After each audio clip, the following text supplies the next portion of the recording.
Bienvenue dans cette nouvelle vidéo de Contre-champ politique. Il était salarié depuis 17 ans. France Télévisions lui a demandé de partir. Puis, ils l'ont rappelé via une autre société pour faire exactement le même travail. C'est légal ? Le président de la commission a une réponse. Et elle va vous mettre hors de vous. Prêt de main-d'œuvre illicite, salariat déguisé, ce sont des délits pénaux. Et tout ça, financé par vos impôts. Ce qui se passe à l'Assemblée vous concerne, abonnez-vous, on vous montre tout. Peut-être une question, mais qui va être un peu générale, sur les liens entre une expression publique d'un animateur associé au service public, parce que vous avez été une grande figure de l'information sur Radio France. Désormais, vous êtes une grande figure du divertissement sur le service public, sur France Télévisions. Donc ma question va porter vraiment sur ces liens et notamment le respect des obligations qui vous incombent de cette loi Léotard, d'impartialité, d'honnêteté, de pluralisme, encore plus de neutralité quand on est délégataire d'une mission de service public. Donc vous êtes une figure de la télévision publique. Pourtant, sur votre chaîne Twitch, vous multipliez les prises de position qu'on peut qualifier de personnelles. Le 13 janvier 2026, par exemple, vous avez déclaré dans votre émission matinale, je vous cite, « Vous savez, je n'ai pas beaucoup de sympathie pour les idées du RN », fin de la citation. Dans cette même émission, en fait, vous référiez aux prises de position d'une streameuse, Ava Mine, qui avait des propos quand même très insultants pour le RN, qui expliquait, je la cite, « J'emmerde toujours le Rassemblement national ». Et ce n'est pas la première fois que vous tenez des propos ostensiblement hostiles à l'égard du Rassemblement national. Le 15 novembre dernier, et je me suis arrêté il y a quelques semaines, vous affirmiez aussi dans un live Twitch sur votre chaîne, je vous cite, « Le Rassemblement national, comme le Front national, est un parti qui met la préférence nationale et le rejet de la différence de l'autre au cœur de son programme. » Ou encore, « Le RN est un parti qui prône le rejet de la différence. » Fin de vos citations. Ma question, en fait, porte sur quand on est une figure qui incarne une mission de service public, qui incarne l'audiovisuel public, est-ce qu'on peut se permettre, alors qu'on est soumis à un devoir de neutralité, d'honnêteté, de pluralisme, d'indépendance, est-ce qu'on peut, sur une chaîne Twitch, alors qu'on bénéficie aussi de sa notoriété et de ses contrats avec le service public, tenir de tels propos qui sont des propos éminemment militants et politiques? Qu'est-ce que vous pensez de cette contradiction entre vos deux engagements ?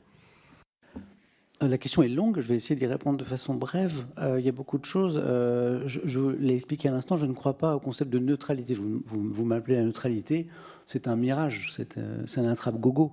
Je crois à l'honnêteté en revanche. Et je crois beaucoup plus intéressant de dire à un public, attention à mes propres biais. Quand je dis par exemple, quand je rappelle que le RN est un parti d'extrême droite, voilà, ça c'est quelque chose que je peux exprimer assez régulièrement sur ma chaîne parce que la question m'est posée, puisque je parle énormément de politique. Et donc le RN aujourd'hui a pris une place très importante dans notre paysage politique, élection après élection. Donc les viewers m'interrogent beaucoup sur le RN par exemple. Et c'est pas tellement un sujet sur lequel je vais, mais comme on m'interroge, j'essaie de répondre avec honnêteté, avec rigueur, mais pas avec neutralité, vous l'avez compris, puisque pour moi personne ne l'est. Okay. En revanche, je crois à l'honnêteté intellectuelle. Et votre question, elle dit, est-ce que c'est conciliable avec le fait que vous soyez encore une figure de France Télévisions aujourd'hui à travers les deux questions pour un champion que je présente encore le samedi et le dimanche. Et je vais vous répondre, je ne suis pas salarié de France Télévisions. Moi, j'ai été en CDI pendant 17 ans à France Télévisions. France Télévisions, alors je parlais d'un choix tout à l'heure, c'est un choix contraint. France Télévisions m'a demandé de quitter le groupe, pour dire les choses, donc il y a à peu près un an. Enfin, il y a 3 ans, mais disons qu'on a mis 2 ans à se mettre d'accord. Donc ça a été effectif il y a un peu moins d'un an. Et donc, à mon corps défendant, j'ai quitté le groupe. Et aujourd'hui, quel est mon lien avec France Télévisions ? Eh bien, à peu près 10 jours par an, un peu moins de 2 semaines par an actuellement, j'ai des sessions d'enregistrement pour Fremantle, donc qui est la société de production. Comme commission enquête, c'est important. Est-ce que vous nous dites que vous avez été licencié de France Télévisions ? Disons que France Télévisions, il y a 3 ans, m'a demandé de quitter le groupe. Après 17 ans d'ancienneté. Quitter le groupe, c'est pas très juridique, vous me permettrez. En France, il y a le licenciement. C'est là où on n'était pas d'accord. C'est-à-dire qu'en gros, je pense qu'eux me demandaient de démissionner. Et puis je leur ai dit, écoutez, j'ai 17 ans d'ancienneté, donc on va discuter un petit peu. Cette discussion, elle a duré 2 ans. C'était pas très agréable d'ailleurs, mais c'est comme ça. Je pense que d'autres salariés connaissent le sujet. Et donc ça s'est fini par une, comment on dit, négociation, une rupture conventionnelle. Voilà, où il y avait le minimum de lien à mon ancienneté plus si on rentre un petit peu dans les choses techniques, le paiement de mes congés payés, de mes arriérés de salaire et mon CET, mon compte épargne-temps. Donc ça a été soldé il y a à peu près 1 an, mais c'est pas une discussion que j'ai initiée, vous l'avez bien compris. Donc, et du coup, pardon, juste une précision, c'est important parce que dans le travail que fait le rapporteur, il y a aussi cette question de comprendre les allers-retours entre les salariés de l'audiovisuel public et les sociétés de production. Ah oui, ce qui a été qualifié de pantouflage. Comment ? Ce qui a été qualifié de pantouflage, c'est ça. Enfin, c'est-à-dire que c'est des allers-retours, effectivement, c'est-à-dire entre des sociétés publiques et des sociétés privées. Donc bien sûr. Alors moi, je peux vous assurer, c'est pas nous qui l'avons qualifié. Il n'y aura pas d'aller-retour parce que je ne compte pas revenir. Non, alors ma question... Pardon. J'essaie de répondre à vos questions. Oui, mais je ne l'ai pas posée encore. Okay, si vous voulez. Je vais vous la poser, vous allez y répondre.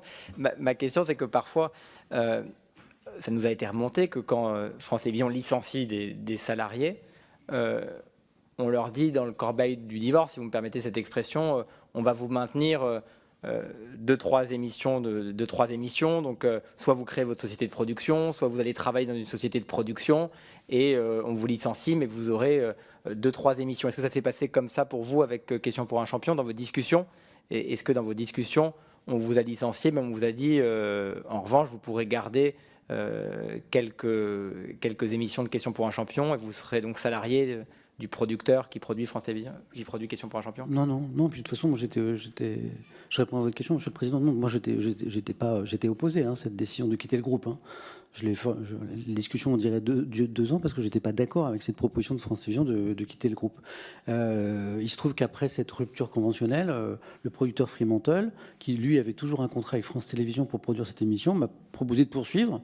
Alors avec beaucoup moins d'émissions, parce que quelques semaines après mon départ, j'ai appris que Question pour un champion disparaissait de la semaine et ne passait qu'en week-end, donc le nombre d'enregistrements s'est réduit fortement.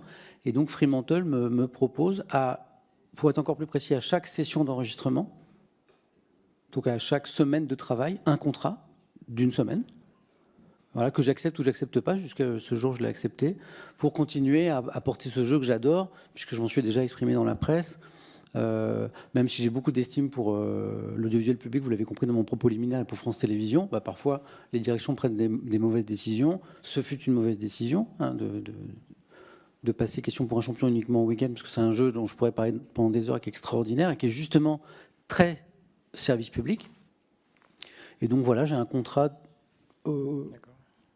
session par session. Merci. Le prochain est en mars. J'ai une semaine de travail. Voilà. Merci pour cette question. Je laisse la parole au rapporteur. Mais est-ce que vous pouvez comprendre, vous, que ça peut choquer qu'une entreprise publique licencie ses salariés, donc avec des indemnités de licenciement, des négociations, tout en maintenant, à travers une société de production qui travaille avec France Télévisions, des contrats? Vous voyez, c'est... c'est pas moi qui ai un contrat avec France Télévisions, je suis désolé. Là, oui, non, mais oui. Est-ce que vous trouvez... Alors, si la question m'est posée pour un autre cas, moi, je ne veux pas répondre je sais que vous avez interrogé certaines personnes, notamment Nathalie Darrigrand, sur cette question, mais moi, je n'ai pas de contrat avec France Télévisions. Qu'on soit clair, Fremantle vendrait Question pour un champion à M6, TF1, Canal+. Ça me serait Question pour un champion, vous le faisiez avant comme salarié de France Télévisions? Oui. Enfin, est-ce que vous pouvez comprendre quand même que ça pose question? C'est-à-dire que vous animez France Télévisions... Juste 2 secondes, et après je laisse la parole au rapporteur, monsieur. Vous présentez Question pour un champion comme salarié de France Télévisions. France Télévisions vous licencie, vous donne des indemnités de licenciement, et ensuite vous présentez Question pour un champion, plus comme salarié de France Télévisions qui vous a licencié, mais comme salarié d'une société de production. Personnellement, je voulais rester au sein du groupe. Donc, si la question qui m'est posée, c'est est-ce que vous souhaitiez rester dans votre régime qui a été celui d'être salarié de France Télévisions pendant 17 ans, ma réponse est oui. C'est ce que j'ai souhaité, et c'est pour ça que nos discussions ont achoppé pendant 2 ans. Merci pour cette transparence, monsieur le rapporteur, je vous laisse répondre. Oui, mais merci, Monsieur le Président. Mais c'est là où il y a une sorte de flou, parce que vous expliquez que les propos que vous tenez dans le cadre de votre chaîne Twitch n'impliquent pas France Télévisions, alors que vous êtes lié à France Télévisions en étant une figure animatrice encore de Question pour un champion. Dans le même temps, je vous pose la question, parce qu'on a reçu une des représentantes, une des figures de France TV Slash, qui n'était pas salariée de France Télévisions, elle était prestataire comme vous. Elle percevait des indemnités parce qu'elle présentait une émission du service public, elle n'était pas salariée de France Télévisions. Et pourtant, elle a tenu des propos sur ces chaînes privées choquants, notamment de décomplexant totalement le racisme anti-blanc. Elle expliquait aussi que tous les policiers étaient des bâtards, que la police était un ramassis de fascistes, de racistes, d'antisémites et de misogynes. Bon, c'est quelques propos qu'elle a tenus sur ses comptes de réseaux sociaux personnels. Donc, encore une fois, et ce sera ma dernière question sur le sujet, quand on est une figure de l'audiovisuel public, quand on est rémunéré par le service public, quand on a des contrats, vous êtes rémunéré par une entreprise de production, je vois faire non, mais vous êtes rémunéré par une entreprise, une société de production qui a un contrat avec France Télévisions et vous êtes une figure de Question pour un champion. Sur la neutralité, qui pourtant est un objectif à valeur constitutionnelle d'honnêteté, d'indépendance, de pluralisme, quelle est la limite qu'on se met? Est-ce que le fait de ne pas être salarié officiellement du service public, mais d'être rémunéré par le service public, vous permet d'avoir une posture militante sur vos réseaux sociaux privés? Voilà, c'est toute ma question. Et on a déjà évoqué cette question dans le cadre de la commission d'enquête, avec notamment la représentante de France TV Slash. En fait, le souci dans votre question, c'est que vous parlez de position militante. En fait, ce que vous m'avez reproché tout à l'heure, c'est quand la question m'est posée, de qualifier le RN de parti d'extrême droite. C'est la qualification que donne le ministère de l'Intérieur. C'est la définition que donne le Conseil d'État. C'est la définition que donnent de nombreux hommes de droite, comme Xavier Bertrand, par exemple, pour ne citer que lui. Si la question est Samuel Etienne, vous avez une position militante parce que quand la réponse vous est posée, vous qualifiez le RN de parti d'extrême droite, comme le Conseil d'État, le ministère de l'Intérieur, Xavier Bertrand et d'autres, je ne vois pas très bien. Ou alors vous qualifiez cette qualification du ministère de l'Intérieur et du Conseil d'État de militante. Pardon, j'essaye de préciser la question du rapporteur. En fait, oui, pour les Français qui nous écoutent, qui ne comprennent peut-être pas tout, l'audiovisuel public n'a pas les mêmes règles que les réseaux sociaux. C'est-à-dire qu'en termes d'information, et pas les mêmes règles que la presse écrite, en termes de pluralisme, d'indépendance et d'impartialité de l'information. Je pense que la question du rapporteur, c'est de dire sur l'audiovisuel public... Pardon, mais dans mes journaux sur France Info et sur France 3, où j'ai travaillé pendant des années, dans tous mes journaux, le RN et le FN étaient un parti d'extrême droite. Non, je parle pas du... Pardon, je parle pas de moi, je parle pas du RN, je parle pas de ça du tout. Oui, mais la question ne porte que sur le RN. Donc non, mais je me permets... Non, je pense que la question que vous a posée avant, du rapporteur, c'est de dire, il y a un cadre, la loi de 86, le rapporteur a cité la loi de 86, sur l'indépendance, l'impartialité qui encadre l'audiovisuel public. Twitch, c'est autre chose, c'est un réseau social où là, il n'y a pas de pluralisme, il n'y a pas d'indépendance, il n'y a pas d'impartialité. Et je crois que la question du rapporteur, je me permets de la reposer, c'est de dire comment on concilie d'un côté les exigences sur l'audiovisuel public, où là, il y a l'impartialité, l'indépendance, l'honnêteté de l'information, c'est la loi de 86, et de l'autre, Twitch, où là, on fait ce qu'on veut. Par exemple, sur Twitch, il y a une liberté totale. C'est pas du tout les mêmes règles en termes d'information. Et donc, je crois que c'était... Comment on concilie les deux? Alors, je réponds très clairement. Je les concilie d'autant plus facilement que je m'abstiens à la même rigueur. C'est-à-dire que le journaliste que j'ai été, notamment pour le service public, c'est le même sur Twitch. Alors, évidemment, l'expression est un peu différente parce qu'elle est totalement libre. On aime troller, on aime rigoler. Mais moi, ce matin, pendant des heures, j'ai parlé de l'Ukraine, de l'Iran, avec les étudiants qui commencent à se soulever de nouveau, qui ont un courage incroyable au vu de la répression qui s'est passée. Enfin, donc je n'ai pas changé, si vous voulez. Et je reviens sur le RN, puisque la question ciblait quand même beaucoup ce parti. Monsieur le rapporteur, j'ai l'impression que ce parti est important à vos yeux. Dans mes journaux sur France 3, pour contextualiser, puisqu'il y a des Français qui nous regardent, vous faites partie d'un parti qui s'appelle l'UDR, qui est allié au RN. Donc à un moment, il faut contextualiser. Moi aussi, je peux contextualiser. Donc je réponds à votre question. Quand j'étais présentateur sur France Info, sur France 3, dans mes journaux, le FN puis le RN étaient qualifiés de parti d'extrême droite, comme c'est le cas dans beaucoup de médias, comme c'est le cas pour le Conseil d'État, comme c'est le cas pour le ministère de l'Intérieur, comme c'est le cas de beaucoup de responsabilités de droite. À aucun moment, vous m'avez interpellé, ou quiconque, pour dire que j'étais un journaliste militant à l'époque. Pourquoi le serais-je aussi? À moins que vous ayez d'autres propos à me reprocher, mais dans ce cas-là, il faut les citer. Je vois que vous appréciez revenir toujours au même sujet politique et partisan. Mon point était assez clair. Comment, en étant une figure qui incarne le service public, on peut se permettre de prendre des positions politiques et partisanes assez personnelles, même sur une chaîne Twitch. Donc je vais changer de sujet. Est-ce que votre chaîne Twitch a eu d'une quelconque façon une collaboration ou un partenariat ou un contrat avec France Télévisions, même au démarrage de cette chaîne-là? Est-ce que c'était une chaîne 100% privée ou est-ce que vous avez eu un contrat avec France Télévisions, et auquel cas vous conviendrez que la mission de neutralité dévolue était plus importante que celle que vous n'assumez pas aujourd'hui, parce que vous avez nombre de commentaires politiques et partisans qui peuvent relever d'une appréciation personnelle, qui ne sont pas soumises d'ailleurs à la loi?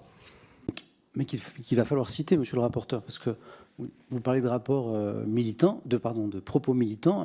À un moment, je vais vous demander de les citer. Même si, comme tout citoyen, d'ailleurs, j'ai effectivement des convictions, et quand parfois je les évoque sur des sujets nationaux ou internationaux, je dis toujours à ma communauté, ça n'engage que moi et ça ne vaut pas grand-chose. Pour répondre à votre question, oui, j'ai eu un contrat au début de ma chaîne Twitch où France Télévisions est apparu comme un sponsor. J'ai les chiffres si vous le souhaitez. Sur une émission qui s'appelait L'Hebdo Étienne, parce que tous mes noms d'émissions sont des jeux de mots assez hasardeux avec mon nom de famille. Donc le vendredi soir, où 4 invités, je mélangeais des journalistes traditionnels et des créateurs de contenu, venaient débattre de l'actualité.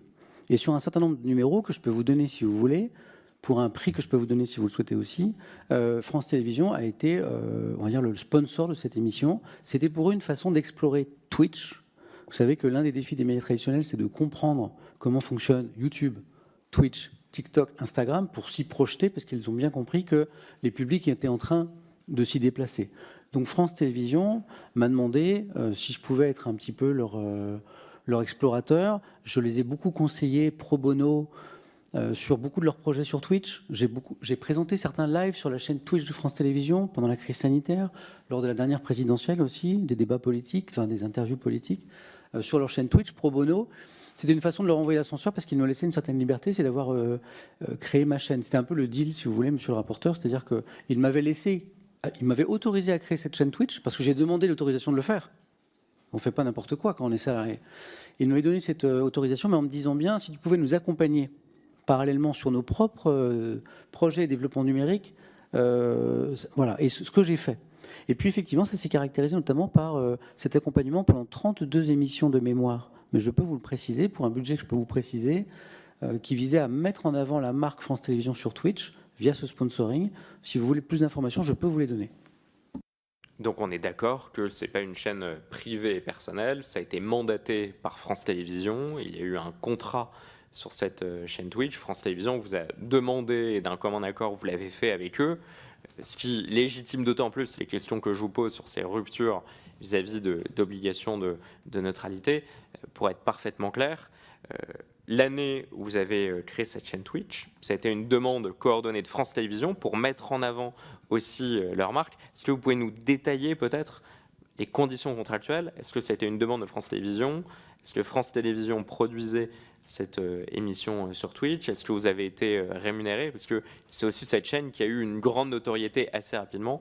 Quel a été le rôle de France Télévisions sur cette chaîne? En fait, je crois que je n'ai pas été assez clair. Au moment où je découvre l'univers Twitch et l'outil, je décide de créer ma chaîne. Parce que je trouve ça fascinant de pouvoir permettre aux citoyens d'interpeller le présentateur, l'émetteur d'informations ou de divertissement. C'est-à-dire que moi, pendant 30 ans, j'ai fait du vertical. J'ai parlé des spectateurs et des auditeurs qui ne pouvaient pas m'interpeller. Alors oui, de temps en temps, une lettre, un mail, un téléphone sonne à la radio, mais globalement, le citoyen est absent, quoi. Et donc, on raconte nos trucs, un peu comme on veut, et les citoyens ne réagissent pas. Subitement, quand vous proposez du contenu, le citoyen, le viewer, lui, il interpelle, il pose des questions. Parfois, il vous maltraite. Moi, sur ma chaîne, justement, M. Allon, pour revenir à ce que vous parliez tout à l'heure de propos militants, sur ma chaîne, et ça m'est reproché, il y a des gens de toute obédience, il y a des gens de toute sensibilité, il y a des gens très à gauche, il y a des gens qui se revendiquent électeurs du RN. Et c'est un espace un peu particulier où je donne la parole à tous et je dis on peut ne pas être d'accord, mais on peut réussir à en parler ensemble. La question, c'était le lien avec France Télévisions. Je donne le contexte. Pardon, monsieur le rapporteur, je réponds à votre question. Donc, je crée ma chaîne avec je demande l'autorisation à France Télévisions parce que c'est normal, je suis salarié. Cette autorisation m'est donnée. Et dans le même temps, on dit OK, on te laisse explorer cet univers qui par ailleurs nous intéresse beaucoup. Voilà, mais tu vas nous aider de temps en temps, tu vas nous renvoyer l'ascenseur en nous accompagnant sur nos propres programmes sur Twitch. Et effectivement, je vais animer toute une série de lives pro bono gratuitement dans le cadre de ce deal amical, quoi. Et puis à un moment, moi un créateur de contenu, tous les streamers, les youtubeurs vont vous l'expliquer, ils ont besoin de moyens financiers pour produire leurs émissions. Et c'est là où ils se rapprochent de marques, de sponsors, comme il peut y avoir de la publicité à la télévision par exemple, pour avoir les moyens. Et à un moment, France Télévisions, dans une autre discussion, parce que je leur ai proposé, m'a apporté un budget pour m'accompagner sur 32 émissions de l'Hebdo Étienne. C'est un deal de sponsoring. Et ça pourrait être, ça aurait pu être Bonduel, Renault ou... Voilà. L'idée, c'était de mettre la marque France Télévisions en avant, qui était, il y avait un logo. À chaque fois que j'annonçais les invités, le logo était présent sur les visuels. Après, l'émission partait sur YouTube de la même façon. Il y avait des remerciements à France Pour bien Télévisions. comprendre, juste, vous étiez salarié de France Télévisions et en même temps, ils sponsorisaient vos émissions sur Twitch, juste pour bien comprendre. Oui, bien sûr. Donc il y a un lien évident. Pardon, monsieur le reporter. Donc vous convenez, parce qu'on partait d'une initiative personnelle qui vous laissait plus d'indépendance parce que vous n'étiez plus salarié de France Télévisions, un lien évident entre votre chaîne Twitch et France Télévisions qui a sponsorisé des contenus, qui vous en a fait la demande, vous avez rendu l'ascenseur. Donc il y a eu un lien en tout cas aux prémices entre votre chaîne Twitch, où vous êtes quand même assez indépendant, et France Télévisions. Comme avec tous les sponsors qui sponsorisent ma chaîne. Et vous étiez salarié à plein temps de France Télévisions ? Oui. Vous comprenez, nous, une commission d'enquête, on n'est pas là, c'est pas votre procès, mais on est là pour essayer de comprendre avec le Bien sûr, rapporteur des manquements et des dysfonctionnements. Mais je suis tout à fait transparent avec ça. Voilà. Et est-ce que le problème, c'est que un groupe audiovisuel, aujourd'hui, les médias traditionnels, notamment les télévisions et les radios, ne comprennent pas ces univers et ont mobilisé beaucoup de moyens, de temps et d'argent pour investir ces univers. Pour l'instant, la réussite est assez moyenne. Et donc, l'idée, c'était que, comme moi, j'explorais Twitch et j'ai eu la chance avec un certain succès, c'était de leur permettre d'explorer à travers moi cet univers. C'était le sens de ce partenariat. Oui, vous étiez salarié à plein temps. Il pouvait très bien, dans votre contrat de travail, vous dire, monsieur Étienne, vous êtes salarié à plein temps de France Télévisions, on souhaite que vous consacriez 50% de votre contrat de travail à explorer Twitch. Ouais, j'aurais adoré cette proposition. Ouais. Ouais. J'aurais adoré qu'on me propose d'accompagner France Télévisions en tant que salarié. Ça aurait été une aventure formidable. Elle ne m'a pas été proposée. J'ai fait beaucoup de propositions à France Télévisions pour développer leur propre chaîne Twitch. J'ai devisé des émissions, j'ai fait des projets, aucun n'a été retenu. Et c'est aussi comme ça, progressivement, que j'ai fini par, aujourd'hui, dans la situation dans laquelle je suis. Mais j'ai fait énormément de propositions à France Télévisions pour effectivement œuvrer en ce sens. Oui. Et on vous pose des questions, non pas pour vous mettre en difficulté. On va rééditionner Madame Ernotte. On a besoin de comprendre. Je reviens juste sur une seconde sur votre contrat de travail, votre licenciement. Et ensuite, le fait que vous continuiez à travailler, vous savez que dans le droit, et peut-être que le rapporteur ou moi-même feront des articles 40, ça peut être requalifié comme un licenciement abusif. C'est pour ça que ce n'est pas de votre fait, puisque c'est France Télévisions, mais le fait que vous nous indiquiez aujourd'hui que vous étiez salarié de France Télévisions pour présenter une émission, vous avez été licencié ou vous avez eu une rupture conventionnelle, qu'ensuite vous travaillez pour la même émission dans une société de production, ça peut être considéré comme une prête de main-d'œuvre illicite, voire même comme du salariat déguisé. Donc c'est des choses graves qui peuvent donner lieu, le cas échéant, de ma part ou du rapporteur, à un article 40. C'est pour ça que, et encore une fois, ce n'est pas vous qui avez fait ça, c'est ce que France Télévisions vous a proposé. Donc c'est pour ça que nous, on découvre ça dans cette commission d'enquête, et c'est pour ça qu'on va au bout des questions. Hein. Et encore une fois, ce n'est pas votre décision, j'imagine, d'avoir été licencié,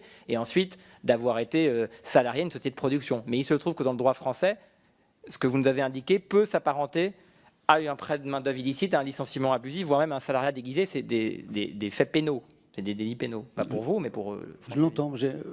Au début de cette commission, je vous ai promis de vous dire tout la plus grande sincérité. Je vous décris effectivement mes relations avec le groupe France Télévisions telles qu'ils ont pu se passer. Et je vous remercie de votre transparence et je laisse la parole au rapporteur. Donc vous voyez qu'il y a une légitimité aux questions qu'on pose, quel que soit votre propos liminaire et les critiques que vous adressez à cette commission d'enquête. Je pense que nul n'est au-dessus de la loi et les questions qu'une commission d'enquête pose sont légitimes et ne méritent pas d'être attaquées, encore plus vis-à-vis de personnes qui viennent rendre des comptes parce que aussi dépositaires de missions du service public. Bon, vous expliquez que les propos que vous tenez sur votre chaîne Twitch n'ont pas grand-chose à voir avec des missions de service public et des obligations de neutralité. Je pense qu'on a vu les liens qui liaient, pardon pour la tautologie, votre chaîne Twitch et France Télévisions. Dites-nous en commentaire ce que vous en avez pensé et abonnez-vous pour ne rien manquer des prochaines séquences parlementaires. À très vite sur Contre-champ politique.